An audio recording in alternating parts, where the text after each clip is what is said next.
चौपल। दाल Chaupal.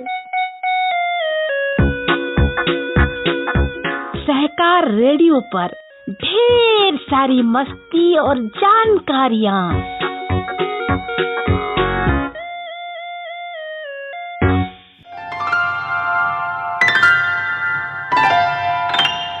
Hello बच्चों, सहकार radio के कार्यक्रम बाल चौपाल में आज आपके साथ हूँ मैं सुनीता।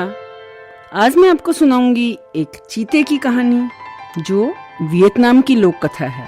इसे हमने संभार लिया है एनबीटी की पुस्तक सुनो कहानी से। बच्चों, तुमने कहावत तो सुनी होगी, अक्ल बड़ी या भैंस। आज की कहानी में इस कहावत को भी समझेंगे और हंसते हंसते लोटपोट भी हो जाएंगे। तो सुनो कहानी किसान और चीता।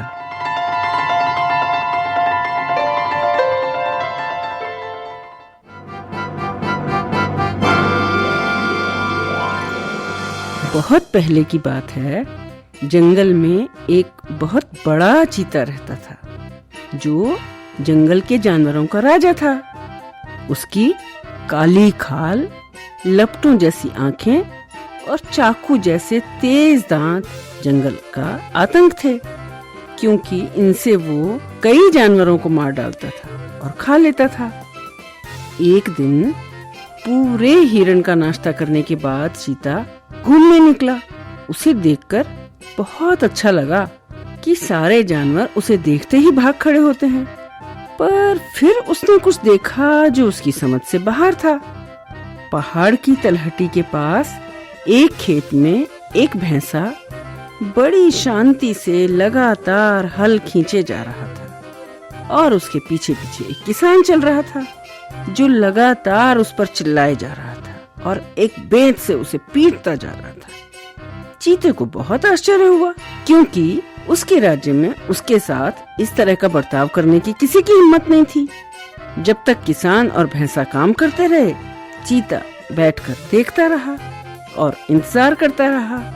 जब काम खत्म हो गया तो वो भैंसे के पास गया और बोला, दोस्त, एक बात बताओ, वो छोटा सा आदमी तुम्हें पीटता रहा और तुम पे चिल्लाता रहा, तुमने बर्दाश्त कैसे कर लिया? तुम इतने लंबे चौड़े हो और तगड़े भी हो, अपने चाकू जैसे तेज और नुकीले सींगों से तुम उस आदमी को आसानी से मार सकते हो, पर मुझे समझ नहीं आया उसके सामने तुम इतने दब्बू कैसे हो गए? भैंसे ने चीते को देखा और उदास होकर बोला, वो छोटा जरूर है, लेकिन क्या तुम्हें मालूम नहीं, उसके पास बुद्धि है। बुद्धि? चीते ने आश्चर्य से पूछा, ये बुद्धि क्या चीज होती है? भैंसा थोड़ा चिड़चिड़ा हो गया, क्योंकि उसे खुद भी नहीं मालूम था कि बुद्धि किसे कहते हैं। लेकिन चीते पर वो जाहिर भी नहीं होने देना चाहता था कि उसे खुद भी नहीं मालूम। तो उसने कहा, भाई अच्छा तो ये रहेगा, तुम खुद जाकर आदमी से पूछ लो। चीता आदमी के पास आया। आदमी बांस का बना हुआ हुक्का पी रहा था। चीते ने पूछा, भैंसे ने मुझे बताया है कि तुम्हारे पास बुद्धि है, क्या ये बात सच है? हाँ, ये सच है, आदमी ने कहा। फिर चीते ने पूछा, अच्छा, ये बुद्धि दिखने में कैसी होती है? क्या तुम मुझे दिखा सकते हो? काश कि मैं तुम्हें बुद्धि दिखा पाता। मुझे डर था कि कहीं वो खेत में खो ना जाए, तो मैं सुबह घर ही छोड़ आया। क्या तुम घर जाकर उसे ले आओगे? मैं सचमुच जानना चाहता हूँ कि बुद्धि होती कैसी है। ठीक है, मैं ले आता हूँ। आदमी कुछ कदम आगे बढ़ा, फिर रुक गया, वापस आया और बोला, मैं अभी नहीं जा सकता। मुझे डर है कि जब मैं यहाँ से चला जाऊंगा तो तुम मेरे भैंसे को मार डालोगे। मैं कसम खाता हूँ, मैं ऐसा नहीं करूँगा, चीते ने कहा। नाश्ते में पूरे हिरण को खाने के बाद मेरा पेट भरा हुआ है, इसलिए तुम्हें डरने की कोई जरूरत नहीं है। आदमी एक क्षण रुका, सोचा, फिर बोला, ठीक है, लेकिन मैं तभी जाऊंगा जब मैं तुम्हें उस पेड़ से बांध दूं, तो मुझे डर नहीं रहेगा कि तुम मेरे भैंसे को मारकर खा लोगे। चीता बुद्धि देखने के लिए इतना उतावला हो रहा था कि उसने किसान की बात मान ली। किसान ने जल्दी से उसे पेड़ से बांध दिया और फिर उसने सूखी पत्तियां और लकड़ियां चीते के चारों ओर बिछा दी और उनमें आग लगा दी और फिर हंसता हुआ बोला, ये है मेरी बुद्धि।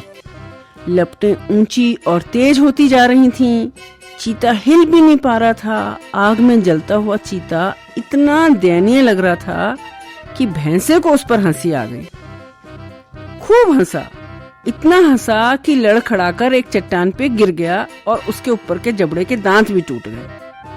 और चीता, जो जंगल का राजा था, जिसको अपने ऊपर बहुत घमंड था, वो तभी छूट पाया जब सारी रस्सियां जल गईं और दर्द से कराहता हुआ जंगल में भाग गया। और आदमी ने पीछे से कहा, देख ली मेरी बुद्धि। तभी तो चीते के परिवार के सदस्यों के बदन पर आज तक जलने के निशान हैं। वो जो तुम काली भूरी धारियां देखते हो ना, वो उसी जलने के निशान तो हैं। और भैंसा परिवार के सभी सदस्यों के ऊपरी दांत जन्म से ही नहीं होते, जिन्हें तुम काली भूरी धारियों के रूप में देखते हो, क्योंकि हंसते हंसते जब लड़खड़ाकर वो गिरा चट्टान पर तो उसके जबड़े के दांत टूट गए।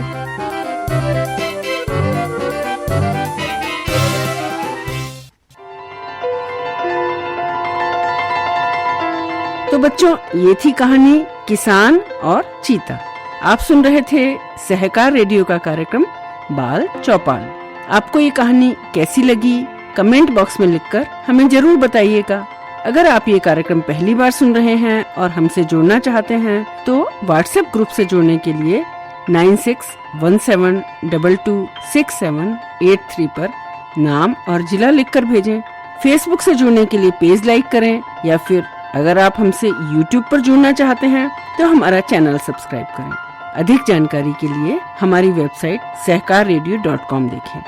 तो आज के लिए बस इतना ही। अगले हफ्ते ऐसे ही किसी और कार्यक्रम के साथ फिर मिलेंगे। तब तक के लिए दीजिए इजाजत मुझे यानी सुनीता को। बाय बच्चों।